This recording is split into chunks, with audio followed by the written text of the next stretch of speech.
Hi everyone, welcome to Prasad Jana party. This is Prasad son. ఈరోజు అండి చూసుకోవచ్చు ఒకసారి శారీ న్యూ డిజైన్ తెచ్చామండి. దీంతో ఒకటే డిజైన్ ఒకటే కలర్ ఏందండి, చూసుకోవచ్చు ఒకసారి దగ్గరగా చూపించేస్తాం, చూసేయండి. బార్డర్ వచ్చేసి ఇలా వస్తుంది మనకి.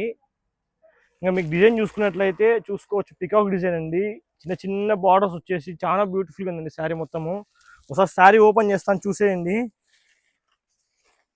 శారీ మొత్తం ఆల్ ఓవర్ ఓపెన్ చేస్తాం, చూసేయండి ఒకసారి. శారీ ఓపెన్ చేస్తాం, ఇలా వస్తుంది అమ్మా. శారీ మొత్తం ఇలా వస్తుంది. ఇంకా దీనికి సంబంధించిన బ్లౌజ్ అనేది మనకి ఇలా రావడం జరుగుతుంది. ఒకసారి బ్లౌజ్ క్లియర్గా చూసేయండి. ఆపోజిట్ బ్లౌజ్ వస్తుందమ్మా, చాలా బ్యూటిఫుల్గా ఉంది బ్లౌజ్ మనకి. దీంతో ఒకసారి పళ్ళు కూడా చూపించేస్తాం, చూసేయండి. షార్ట్ పళ్ళు అమ్మ, షార్ట్ పళ్ళు రావడం జరుగుతుంది. ఇంకా చూసుకోవచ్చు, కలర్స్ ఏం లేదు, ఒకటే డిజైనే అండి, ఒకటే కలర్ చెప్పాం కదా ఫస్టే. ప్రజెంట్ అయితే 4 పీసెస్ ఉన్నాయి, పైన స్టాక్. ఓకే అండి, నమస్తే.